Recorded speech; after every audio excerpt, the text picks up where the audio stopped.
Chers amis d'Ivoire TV, bonsoir. Merci de suivre Ivoire TV. Comme j'ai l'habitude de le dire, qui est votre télévision sur la toile qui vous apporte des informations tous azimuts. Mon invité de ce soir, c'est un monsieur que vous avez déjà vu à plusieurs reprises sur dans nos émissions à Ivoire TV, en l'occurrence le docteur Nyaka Lagoke. Sachez tout simplement que le docteur Nyaka Lagoke est ici à New York parce que il est venu animer une conférence sur l'héritage de Thomas Sankara qui a été co-animée par Paul Sankara, le frère à Thomas Sankara. Donc avec le docteur Nyaka Lagoke, nous allons parler d'abord brièvement de Thomas Sankara, de l'héritage de Thomas Sankara. Nous allons parler de l'actualité en Côte d'Ivoire. Et puis pourquoi pas, si le temps nous permet, nous allons aussi parler du panafricanisme et puis, un tant soit peu, de la politique actuelle de Donald Trump. Docteur, bonsoir. Merci Germain pour l'opportunité. Et puis c'est un plaisir d'être ici après un break, je crois, de 1 an et demi. Non, je pense que c'est à nous de vous dire merci parce que vous êtes, comme je le disais tout à l'heure, vous êtes venus, nous profitons de votre présence ici parce que vous êtes ici pour prononcer une conférence sur l'héritage de Thomas Sankara qui a été en fait co-animée par Paul Sankara. Alors, brièvement, parlez-nous un peu de Thomas Sankara et surtout de son héritage. Qu'est-ce que Thomas Sankara a aujourd'hui légué au Burkina et à toute l'Afrique? Okay, merci beaucoup. C'était le jeudi, le 16 février 2017, à Essex County College, par l'Institut des études africaines, par le truchement d'une sœur, d'une amie, Fatimata Diallo. Et elle a contribué à faire organiser cette conférence. Et Paul Sankara et moi, nous étions donc venus de DC pour pouvoir parler de l'héritage politique de Thomas Sankara. Et c'était une première, je crois, dans cette université. Et j'ai parlé plus particulièrement de la contribution du rôle de Thomas Sankara dans le réveil du panafricanisme. Voilà, donc je profite de l'occasion pour dire que depuis 2007, nous avons lancé un forum panafricain qu'on appelle The Revival Pan-Africanism Forum, le forum pour le réveil du panafricanisme. Et nous avons organisé des conférences, Ivoire TV a été l'une des institutions à soutenir ce genre d'activité. Et depuis 2012, nous avons commencé à organiser des conférences annuelles sur Thomas Sankara. Et récemment, le 7 janvier, nous avons organisé une conférence, la deuxième du genre, sur Cuba, l'Afrique et le monde. Et quand nous faisons cela, il y a différents groupes, différentes institutions, des Africains, des Noirs américains, et puis des Asiatiques et des Blancs, des gens de l'Amérique latine.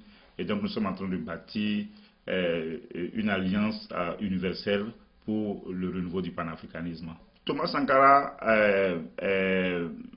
a joué un rôle fondamental parce que quand on regarde l'histoire du panafricanisme, c'est un mouvement qui connaît des moments, comme on dit en anglais, peaks and valleys, c'est-à-dire il y a des moments où il y a un grand enthousiasme autour du mouvement panafricain et à un moment donné, le mouvement entre dans une phase d'hibernation.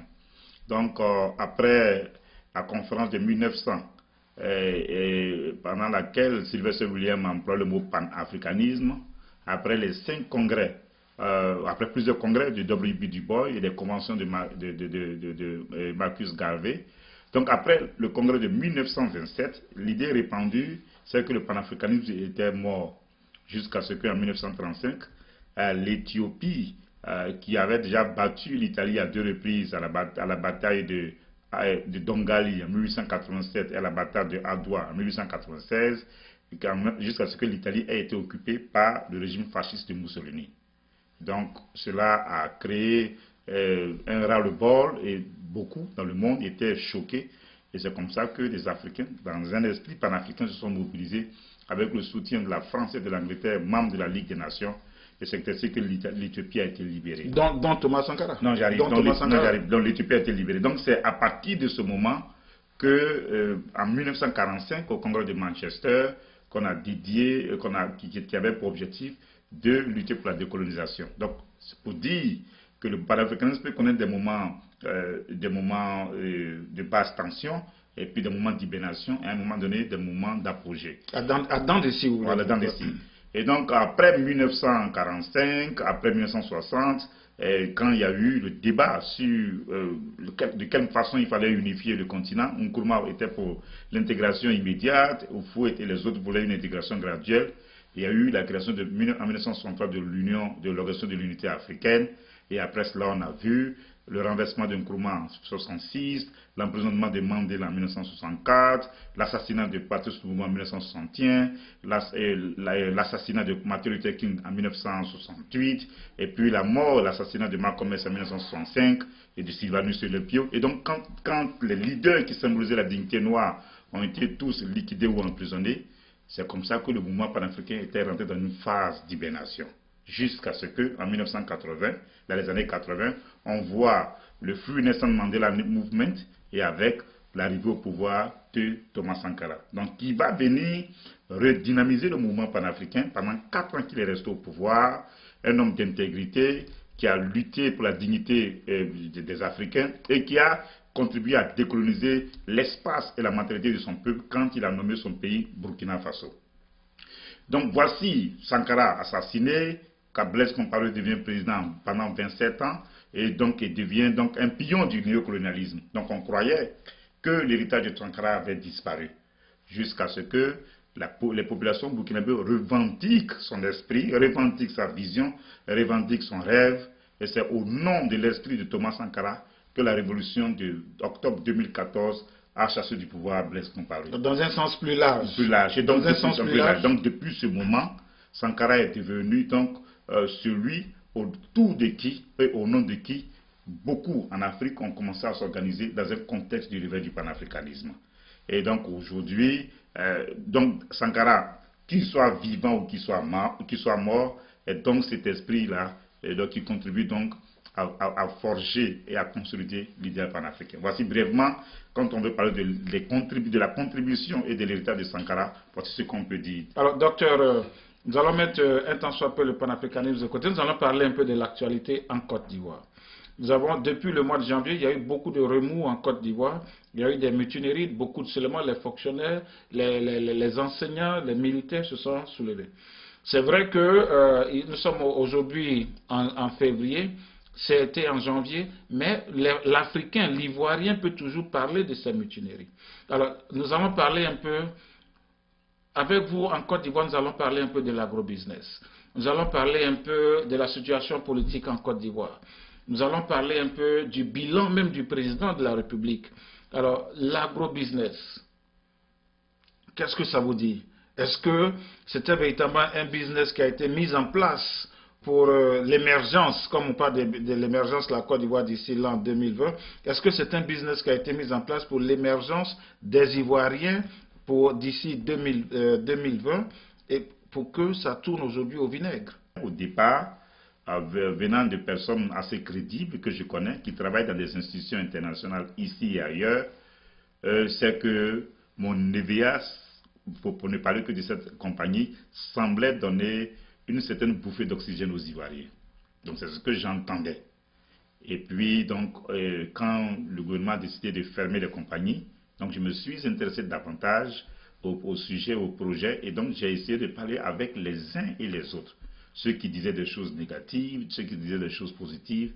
Et donc je me suis rendu compte que jusqu'au mois d'octobre 2016, il n'y avait pas un seul individu, je dis bien un seul individu, un seul Ivoirien, qui ait mis son argent dans le secteur d'agrobusiness, particulièrement dans moneva.com, et qui se soit plaint d'avoir été grugé. Donc c'est quand le gouvernement de Côte d'Ivoire a décidé donc de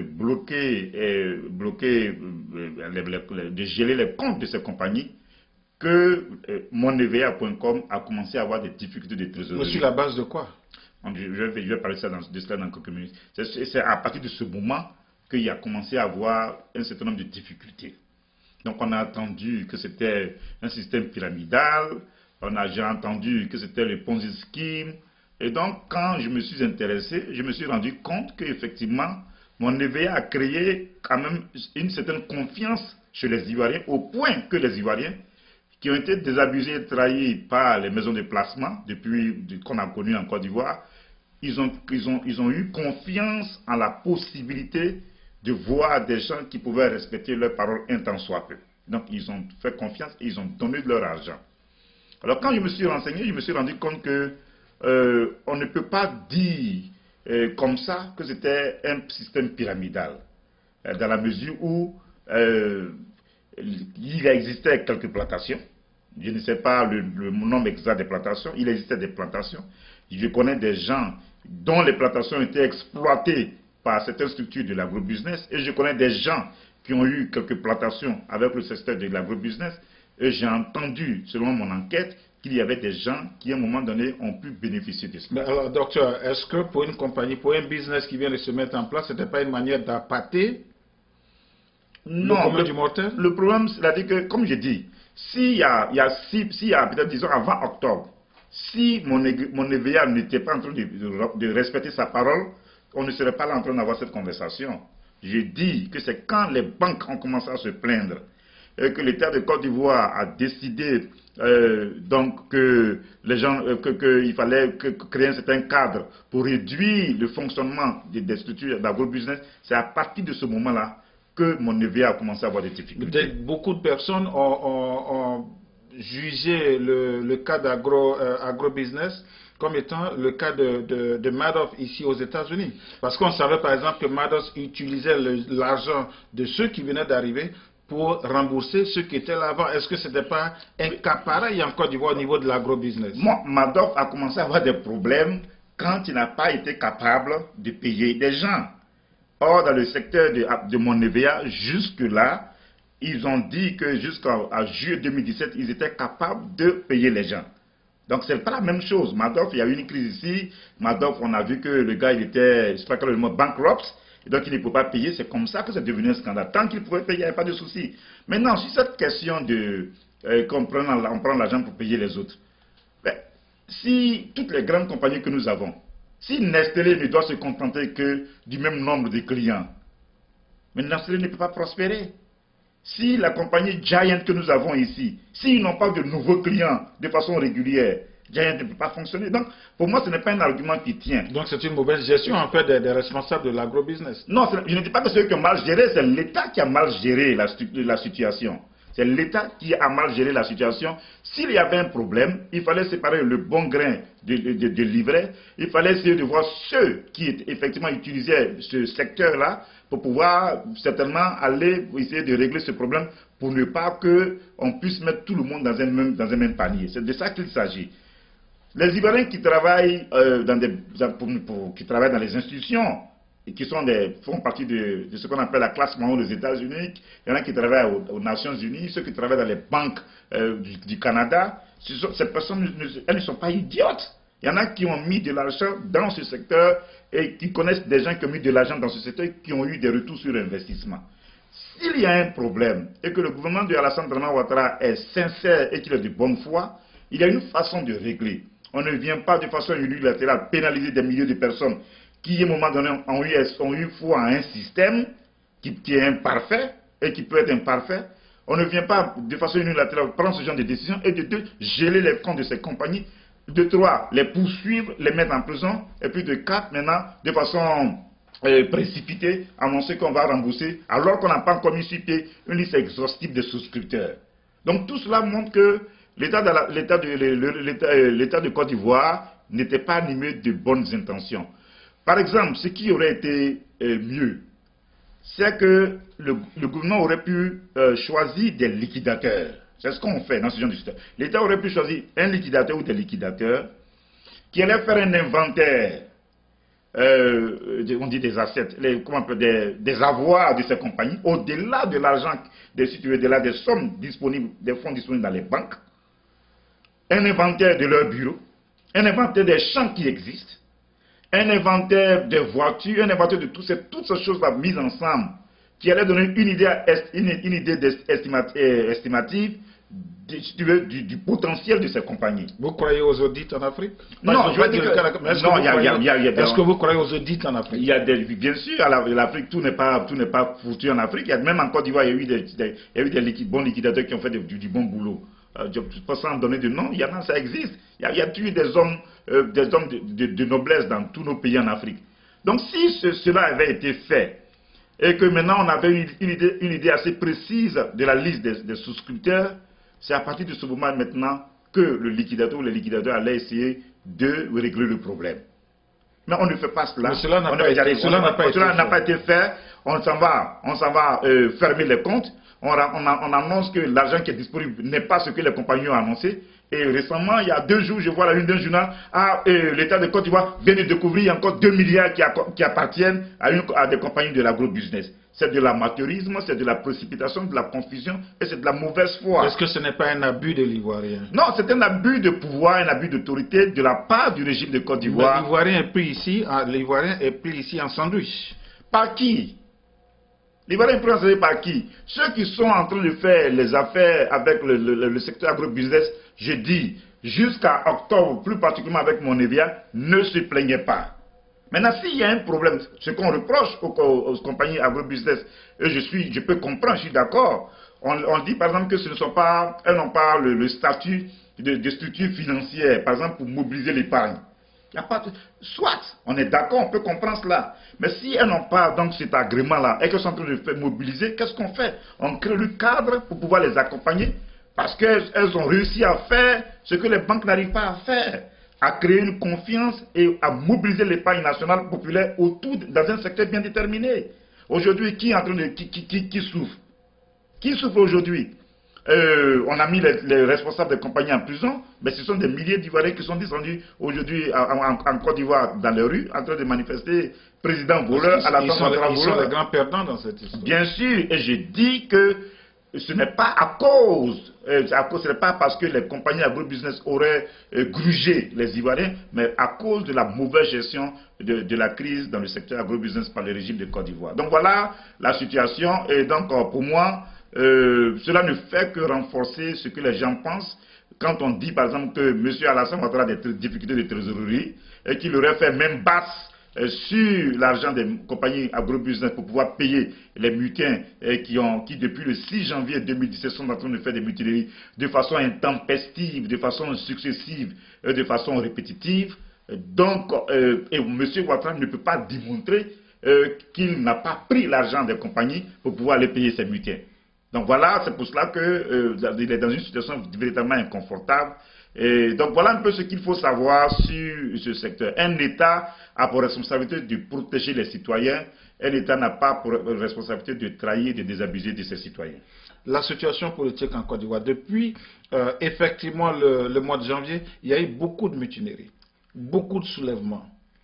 Vous, en tant que docteur activiste panafricanisme, quelle est votre interprétation de tout ce qui s'est passé en Côte d'Ivoire et comment voyez-vous la Côte d'Ivoire aujourd'hui? Comment la Côte d'Ivoire peut-elle s'en sortir aujourd'hui? Qu'est-ce que le gouvernement devrait faire comme entreprise? Qu'est-ce que le gouvernement devrait faire comme démarche pour sortir de cela? Parce que à la fin, c'est la population qui en souffre. Non, il y a quelques années, j'avais eu le privilège de faire une interview avec vous. Et j'avais déclaré, et je crois que cela vous avait surpris, j'avais dit que Alassane Ouattara avait échoué. Vous m'aviez dit non, qu'il n'avait pas échoué, qu'il avait fait quelques routes. Et il y avait des infrastructures. Bon, on ne lève pas une rébellion. On ne vient pas attaquer un pays. Et puis quand on dit qu'on a gagné une élection et que son adversaire, Gbagbo, estime que lui aussi il a gagné l'élection, on ne lance pas une opération militaire pour arriver au pouvoir juste pour faire quelques routes ou bien pour faire un 3e pont qui appartient aux Français, et puis un pont à péage, et donc l'argent qui est mobilisé encore rentre dans les mains des compagnies françaises. Pour moi, un développement durable tel que les gens l'enseignent dans les universités et dans la conception du commun des mortels, ce n'est pas ce que M. Alassane Ouattara est en train de faire. Donc, je l'avais déjà dit, donc on n'est pas surpris. Parce que, quel était le défi auquel la Côte d'Ivoire était confrontée? C'était la réconciliation nationale. M. Alassane Ouattara a justifié qu'il pouvait amener Gbagbo Laurent en prison, Mme Gbagbo en prison, qu'il pouvait mettre les leaders du Front populaire ivoirien en prison, qu'il pouvait avoir des gens, même ceux qui semblent être libres, comme les Sangaré et bien d'autres, qui sont en exil intérieur, qui ne peuvent pas sortir du pays, et donc encore des milliers de personnes sont encore en exil. Bon, quand on est quand on estime qu'on a une conception assez rétrograde du développement ou bien de la gestion d'un pays, donc c'est ce genre de choses-là qui arrivent. Ça, c'était le premier niveau. Donc, tant qu'il avait le sentiment qu'il devait casser du pro-Gbagbo, qu'il avait le sentiment que tout ce qu'il faisait, comme il a démonisé Gbagbo et tous les partisans de Gbagbo, et que les Occidentaux ne disaient rien, pour lui, il était en roue libre, qui pouvait se permettre de faire tout ce qu'il voulait. Mais la question où il s'est trompé, c'est qu'il ne s'agit pas de Gbagbo Laurent. Il s'agit des Ivoiriens, et je l'ai déjà dit, les Ivoiriens sont attachés à la liberté. Nul ne peut penser en Côte d'Ivoire, gérer la Côte d'Ivoire, comme on gère par exemple le Togo. Ce n'est pas possible. Les 40 ans déjà, même Houphouët-Boigny, au temps du parti unique, c'est pour ça qu'on appelait en anglais a benevolent dictator. Donc quelqu'un qui était dictateur, parti unique, mais c'est sous Houphouët-Boigny qu'il y avait les Agora. Les Agora n'ont pas commencé avec Gbagbo Laurent. Je me souviens, j'étais étudiant, quand après l'université on se retrouvait au plateau pour écouter les gens en 89, en train de dire n'importe quoi, tout ce qu'ils pouvaient sur le régime de Félix Houphouët-Boigny. Le débat dans les maquis, ça fait partie de la culture politique des Ivoiriens. On ne peut pas venir avec le bruit des bombes et le crépitement des armes, ou encore avec des différentes milices forcenées de Dozo ou de microbes, croyant qu'on peut contraindre les Ivoiriens au silence. Alassane Ouattara s'est trompé sur ce sujet. Donc vous êtes en train de dire qu'aujourd'hui la liberté, la jouissance, la liberté d'expression de l'Ivoirien est plus ou moins confisquée? Elle était, mais les Ivoiriens sont en train de reconquérir leur liberté, c'est de ça que je vais parler. Ils sont en train de reconquérir leur liberté. Donc maintenant on sort du cadre du pro-Gbagbo pour arriver maintenant au sort du commun des mortels en Côte d'Ivoire. Et tout a commencé avec quoi? Avec la fameuse constitution. Donc ces mesures antisociales qu'ils prenaient, des gens qu'on renvoyait, les bidonvilles qu'on casse, le secteur informel qu'on n'a pas pu formaliser, les gens qui ont leur petit commerce qu'on détruit, les gens qui dorment dans les rues. Et puis des gens se plaignent et puis on estime que ce n'est pas un problème parce qu'on est en train de bâtir. Est-ce que le développement de la Côte d'Ivoire ne passe pas par là? Non. Est-ce que ce n'est pas une quinine, ce n'est pas quelque chose d'amer qu'il faut avaler? Ce n'est pas comme ça qu'on gouverne, comme la même façon de gouverner en toutes choses. En toute chose, quel est le principe? J'arrive. En toute chose, il faut bâtir les conditions d'un mieux vivre ensemble. Et les conditions d'un mieux vivre ensemble, c'est de réduire toutes les sources de dissension dans la société. Un mieux vivre ensemble, c'est l'égalité des citoyens et non le rattrapage ethnique. Quand on pense qu'on a souffert de l'ivarité, un mieux vivre ensemble, ce n'est pas de faire du rattrapage ethnique et placer les hommes du Nord à tous les postes en Côte d'Ivoire. Un mieux vivre ensemble, ce n'est pas de tenir sous son joug les cadres à camp qui ont peur de se révolter. Un mieux vivre ensemble, ce n'est pas d'aller massacrer les guerriers ou les diopoués. Un mieux vivre ensemble, ce n'est pas de donner la primauté aux Djoula par rapport aux Baoulés ou aux Bété ou aux Dida. Un mieux vivre ensemble, c'est l'égalité des ethnies, c'est l'égalité des citoyens et c'est l'égalité devant les opportunités de chance dans une société. Monsieur Ouattara n'est pas en train de faire cela. Donc voici les fondamentaux. Maintenant, quand on a raté cela, qu'est-ce qui arrive? Et c'est ce qui arrive, c'est de ça qu'il s'agit. Alors donc ce que j'étais en train de dire par rapport à ce que M.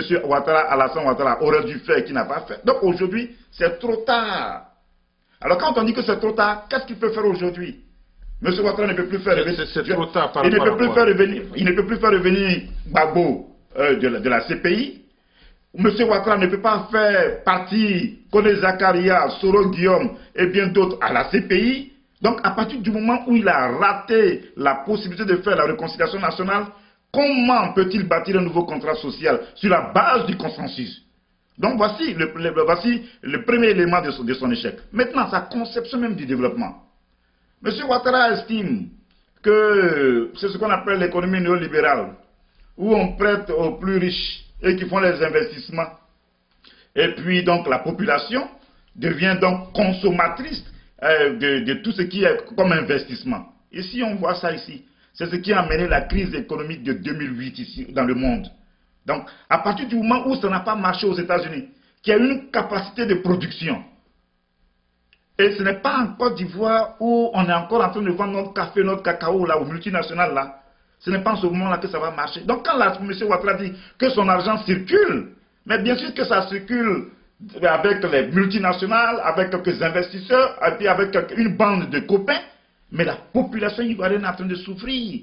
Deuxième niveau et deuxième élément de l'échec de M. Alassane Dramane Ouattara, après celui de la réconciliation, et puis le troisième, après qu'il ait raté la mise sur pied des conditions d'un nouveau contrat social. Donc, jusqu'à ce que le 6 janvier arrive, après le débat sur la Constitution. Donc quand le 6 janvier arrive et que les mutineries commencent dans son propre camp, on se rend compte donc qu'on ne peut pas cacher le soleil avec une main.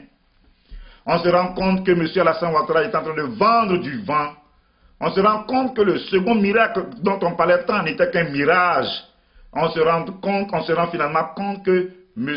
Alassane Ouattara, Ado Solution, est devenu Ado Illusion. Monsieur, Dr Nyaka, les mutineries, on le sait aujourd'hui, sont du fait d'une promesse qui n'a pas été tenue. La promesse à qui? La promesse aux militaires. À qui? À quel moment? En fait, vous l'avez dit aux rebelles. Bon, moi je dis aux militaires. Non, c'est d'abord des rebelles. Je dis aux militaires. C'était d'abord des rebelles à qui il a fait des promesses et qui n'a pas respecté en son temps. Oui, mais est-ce que M. Ouattara était véritablement au courant de ces promesses? Est-ce que ces promesses n'ont pas été faites du fait d'une tierce personne?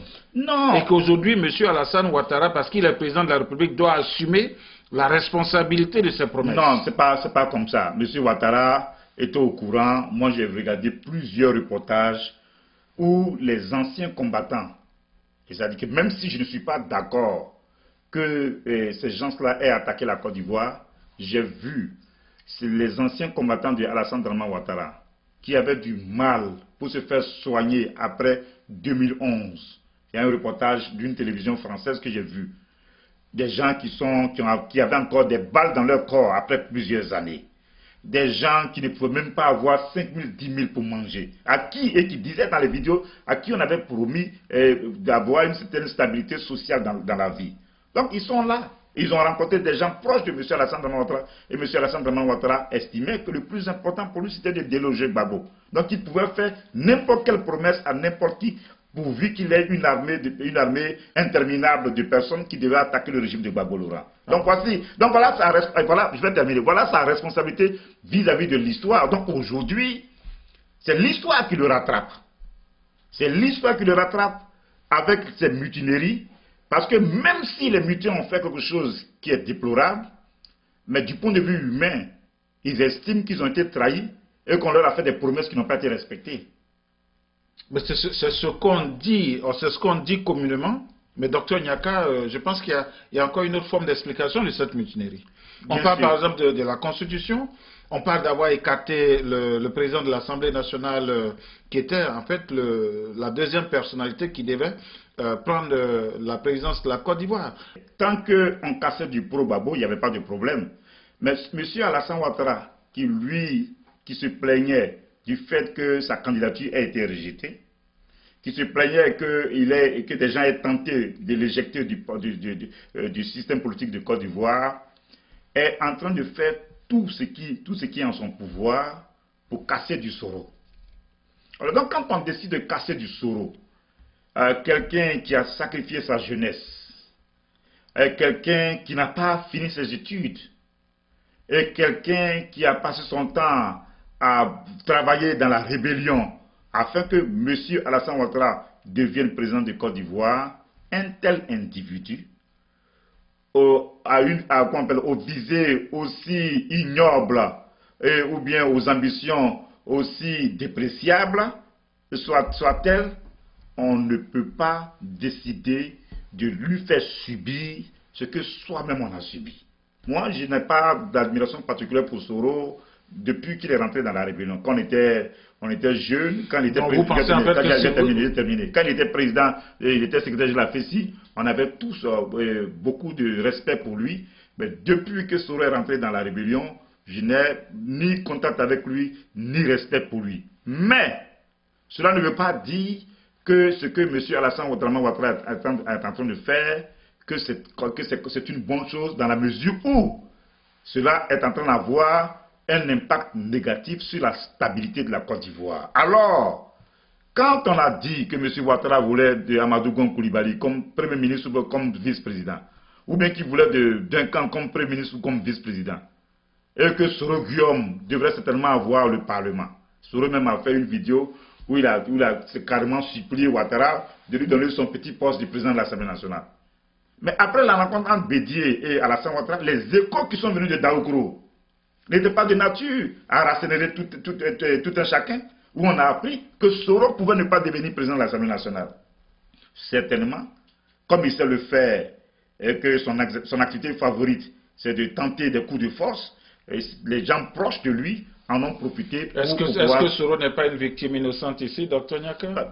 Non, Soro n'est pas innocent. Il est peut-être une victime du système, parce qu'aujourd'hui, il est obligé d'être un agneau sacrificiel par rapport au système de Alassane Dramane Ouattara. Et il refuse d'être sacrifié sur l'escabeau des ambitions de Alassane Dramane Ouattara. Vous parlez tout à l'heure de quelqu'un qui a offert sa jeunesse. Alors, oui, qu'est-ce qu'il en tire? Oui, bon, moi je pense que Soro il a déjà tout eu, il a déjà eu beaucoup de choses. Il a été président de l'Assemblée nationale, Premier ministre de Côte d'Ivoire, ministre. Bon, maintenant il veut le poste de président de la République de Côte d'Ivoire. Mais je sais que je peux vous dire dès à présent que si c'est Soro Guillaume devenait président, qu'il ne ferait rien, parce qu'il a géré la rébellion pendant 10 ans, et donc il fait partie de ceux qui ont détruit le nord de la Côte d'Ivoire au motif qu'ils étaient venus monter la rébellion pour un nouvel ordre politique et pour pouvoir mettre fin à l'injustice en Côte d'Ivoire. Ils sont venus créer de l'injustice et ils sont venus renforcer la pauvreté en Côte d'Ivoire. Mais ce que je dis, que l'attitude de M. Ouattara de vouloir liquider Soro Guillaume, c'était, comme on le dit aux États-Unis, it was ill-advised, c'était vraiment mal inspiré, et je pense que cela a contribué à créer la zizanie dans son propre camp. Si c'était un démocrate, c'était de permettre à ce que tous ceux qui se réclament de lui se retrouvent dans des primaires. Soro Guillaume, Gon Coulibaly, Ahmed Bakayoko, et si tout le monde, et si les gens arrivaient à voter, et que les gens estimaient que c'est Soro qui devait être le successeur, pour moi, c'est ainsi que Alassane Ouattara pouvait même rassénérer les rangs au sein du RDR ou des pro-RDR, mais il ne l'a pas fait. Alors, docteur, ce qui nous amène aujourd'hui à parler du bilan, en fait, du président Alassane Ouattara. Oui, bon, Selon vous, aujourd'hui, le bilan du président Alassane Ouattara, vous l'avez abordé, vous en avez parlé en long et en large. Alors, est-ce qu'il est positif, négatif? Est-ce que c'est un bilan qui avait été mitigé aujourd'hui? Bon, j'avais déjà dit que M. Ouattara avait échoué avant les mutineries. Mais ce qui me... On peut pas avoir un échec à 100%, il doit avoir quand même un côté positif. Non, bien sûr, on peut parler du travail du président Alassane. On peut parler de quelques côtés positifs, on va arriver là. Mais il y a une chose qui me fait plaisir. J'aime plus cette expression en anglais que en français. Comme on dit, it is a blessing in disguise. Ou encore en français on dirait, mais je dis bien, j'aime cette expression en anglais, comme on dit en français on dit à quelque chose malheur est bon. Dieu a permis que Ouattara soit président. Il est le président. Non, je dis Dieu a permis. Enfin on peut respirer. On nous avait tellement, comment dirais-je cela, on nous avait tellement fait croire que ce monsieur était, on nous a rabâché les oreilles, que ce monsieur qui a travaillé au Fonds monétaire international viendrait par un coup de baguette magique transformer la Côte d'Ivoire. En 5 ans, lui-même il a dit, donnez-moi 5 ans puis je transforme la Côte d'Ivoire. On nous avait fait croire que ce monsieur, lui-même il a dit, qu'il avait gouverné, il avait géré plus de 5 et quelques 80 pays au Fonds monétaire international, et que quand il allait venir, il allait faire pleuvoir, ou bien il allait faire descendre sur la Côte d'Ivoire une pluie de milliards. Il allait construire une université pour chaque région, distribuer des dizaines de milliards à chaque région. Et il a tout cela, M. Alassane Ouattara a promis cela. Et puis enfin, il est devenu président. 6 ans après. 6 ans après la prise de pouvoir de M. Alassane Dramane Ouattara, on laisse de côté, et j'en avais déjà parlé, les conditions dans lesquelles il arrive au pouvoir. Que constatons-nous? Ceux qui sont dans le secteur agro-business, une bonne partie de ces gens, ce sont les gens du Nord. Et la plupart des commerçants qui sont à Djamé et puis se plaignent et dont on casse les bidonvilles, dont on casse les maisons, c'est qui? Ce sont les gens du Nord.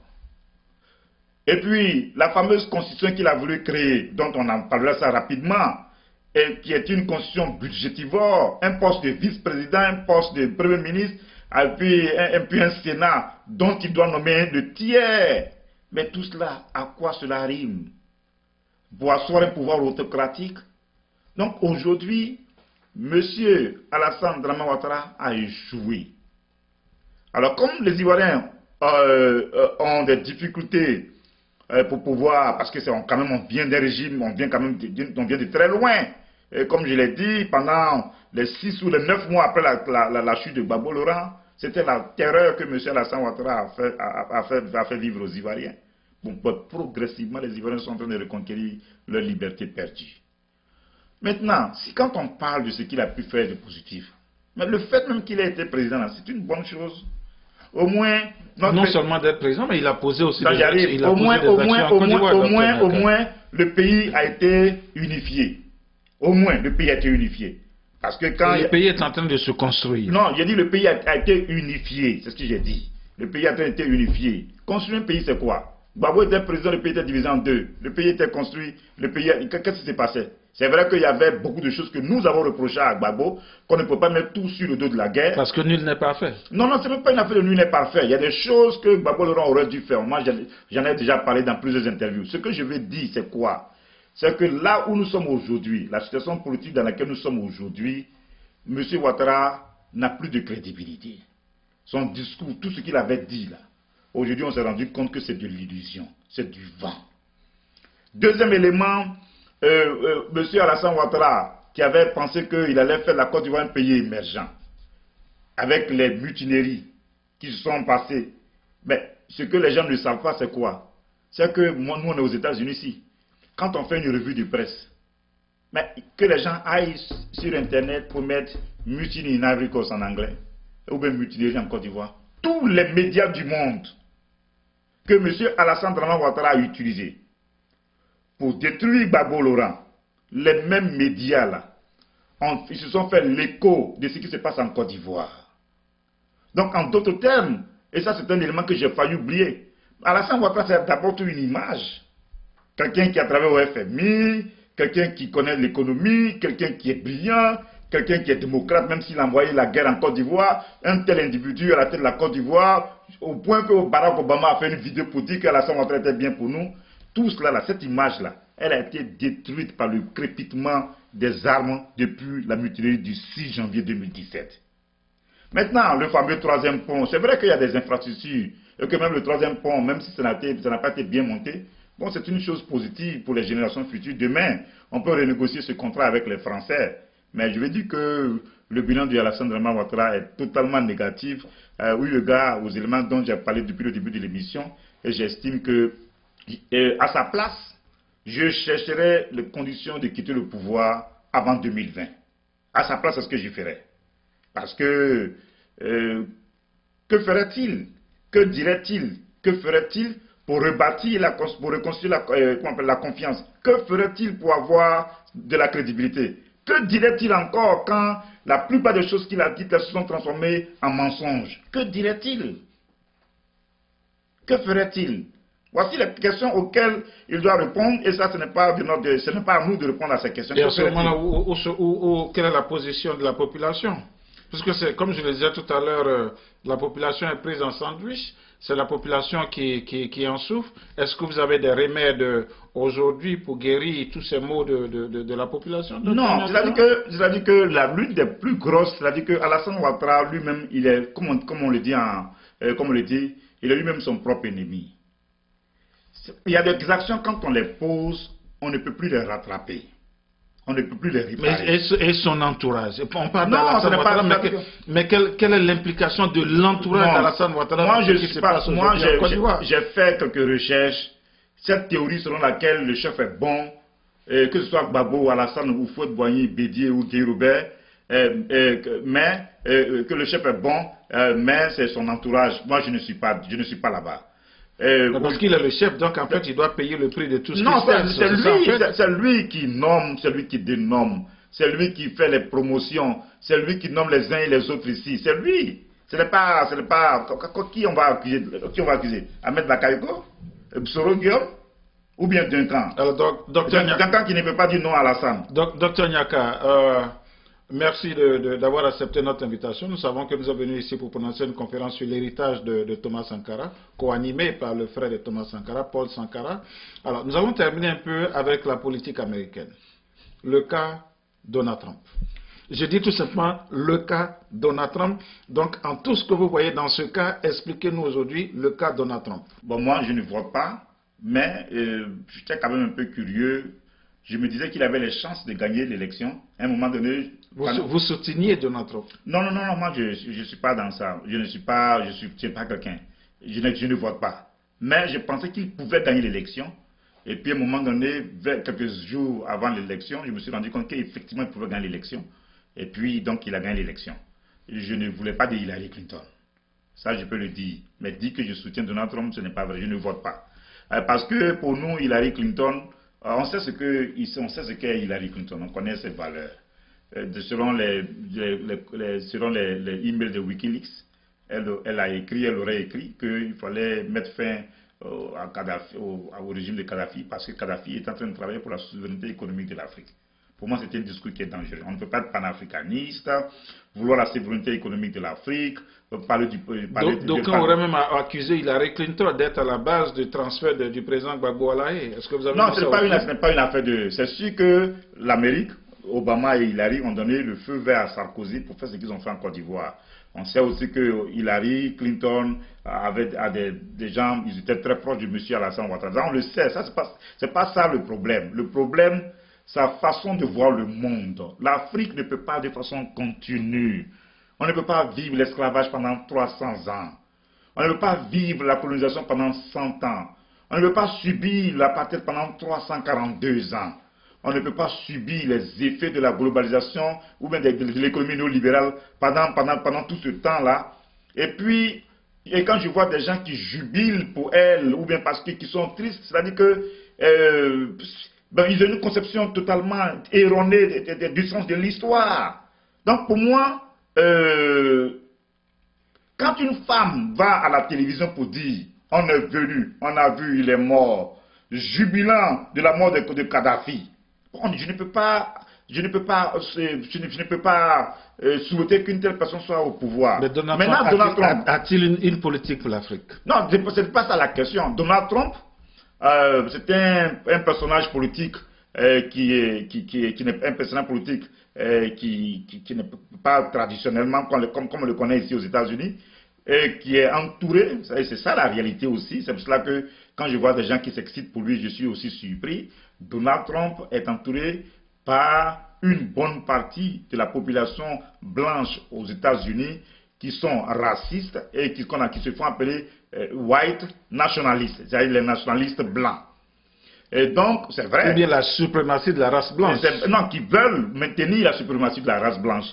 Et donc, une telle idéologie raciste qui a été à la base de l'esclavage de la colonisation, donc, pour nous, pour ces deux individus-là, que ce soit Hillary ou bien Donald Trump, en tout cas, on ne peut pas imaginer que ces gens-là puissent faire avancer la cause de l'Afrique.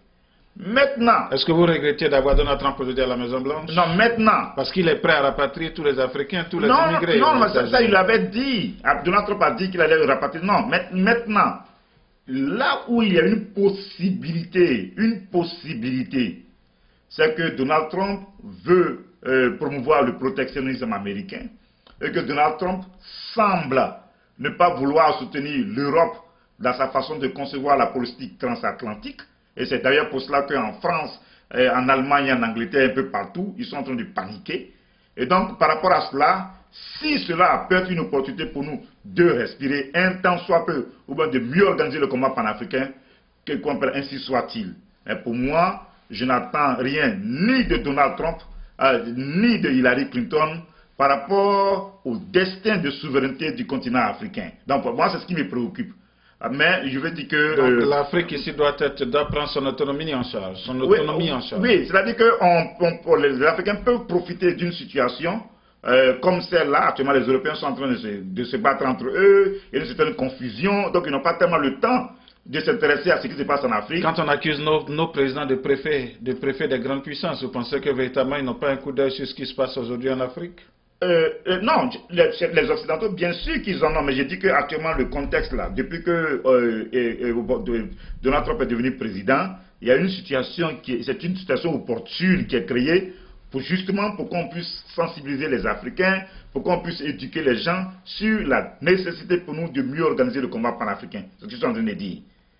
Alors, docteur, vous parlez de combat panafricain. En 2 ou 3 mots, vous allez conclure avec le panafricanisme.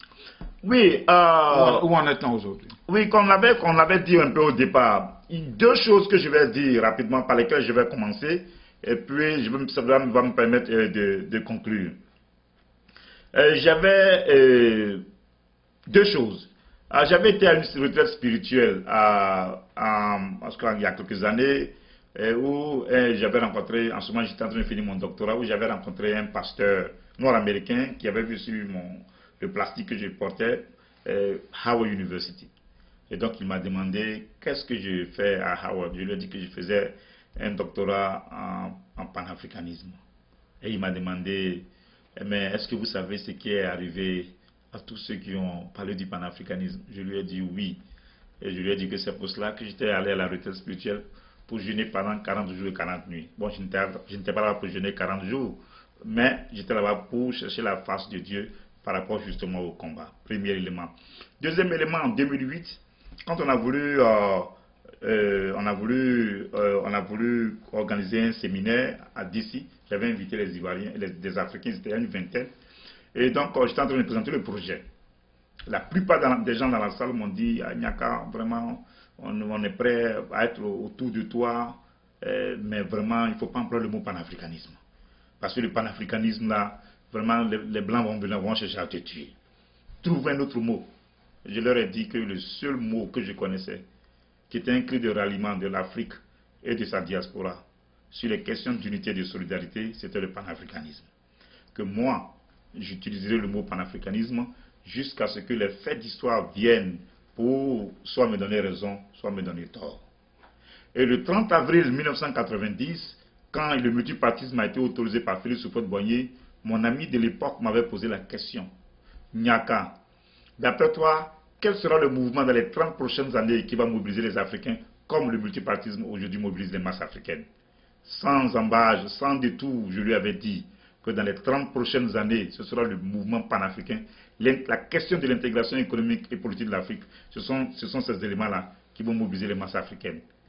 2017, dans ce processus, est un tournant important. À 3 années de 2020, 2017 est une année particulièrement importante. Nous voyons comment Kémy Séba a lancé la campagne contre le franc CFA le 7 janvier et récemment le 11 février. Pour une fois, des Africains de divers groupes arrivent à se mettre d'accord sur la campagne contre le franc CFA. En 2012, Ouad est parti du pouvoir. 2014, on a vu la révolution burkinabé qui a revendiqué Thomas Sankara et qui a fait partie Blaise Compaoré du pouvoir. On a vu l'élection au Bénin où Lionel Zinsou, qui à un moment donné a estimé dans une vidéo que l'Afrique appartenait à la France parce qu'il voulait rassurer ses partenaires européens face à la montée de la Chine, perdre les élections. Les Béninois ont préféré quelqu'un qui semblait être nationaliste et qui semblait tenir un discours de souveraineté. On a vu l'élection au Ghana, à la transition pacifique au Ghana, on a vu l'élection qui s'est passée au Nigeria. Donc, les choses sont en train de se mettre en place et il y a un momentum, un enthousiasme autour de la question du panafricanisme, même ici aux États-Unis avec le Black Lives Matter, où des Noirs qui sont fatigués d'être tués par des policiers racistes ont commencé à s'organiser. En Afrique du Sud, on a vu le mouvement Rose Must Fall, où les gens se sont organisés pour pouvoir s'opposer à la statue de Cecil Rhodes, qui était un esclavagiste ou bien un colonisateur en Afrique australe. Voici aujourd'hui ce qui est en train de se passer.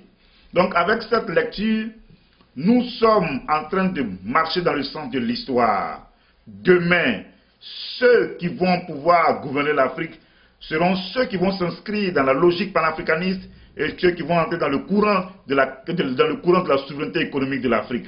Et dans ce décor-là, et donc c'est les énergies cosmiques qui sont en train de descendre sur l'univers, ne sont pas favorables aux gens comme Blaise Compaoré qui est parti, aux gens comme Alassane Dramane Ouattara, parce que l'Afrique est en train de revendiquer son destin. Voilà. Voici merci pour la question et pour l'opportunité.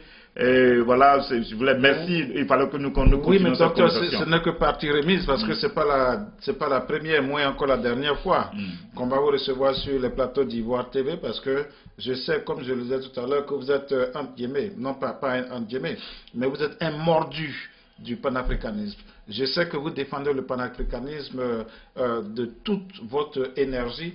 Donc nous allons vous recevoir encore sur ce plateau pour parler typiquement et exclusivement du panafricanisme. Je voudrais au nom de la direction d'Ivoire TV vous remercier parce que nous avons profité de votre temps ici à New York pour avoir cette émission.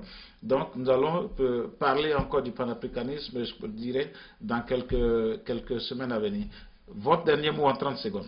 Oh, merci. En fait, merci de m'avoir donné les 30 secondes. En 30 secondes. C'est juste pour dire que dans cette dispensation dans cette nouvelle dispensation du panafricanisme, qui s'appuie sur la valeur culturelle Ubuntu, dont j'ai parlé déjà souvent, la Côte d'Ivoire, notre pays, a un rôle historique à jouer, parce que la Côte d'Ivoire est le microcosme des États-Unis d'Afrique. Quand on réussira notre intégration nationale, ce sera une expression d'un modèle qui pourrait servir d'espérance à l'idéal panafricain. Merci. Voilà, beaucoup. chers amis d'Ivoire TV, c'est sur cette bonne note que nous terminons cette émission avec le docteur Nyaka Lagoké. Nyaka, il faut le reconnaître, il était ici à New York, à New Jersey, dans le cadre d'une conférence sur l'héritage de Thomas Sankara. Et bien sûr, quand nous lui avons demandé, nous l'avons sollicité pour cette émission, il n'a pas hésité. Docteur Nyaka, merci d'être venu. Merci. Et puis, je pense que nous avons encore beaucoup d'autres occasions de nous retrouver pour parler non seulement du panafricanisme, mais parler aussi de la politique ivoirienne et de la politique africaine comme nous l'avons fait ce soir. Merci beaucoup, merci. Docteur Nyaka. Merci beaucoup. Vous l'avez découvert ici. Que vous avez découvert Ivoire TV. Ivoire TV.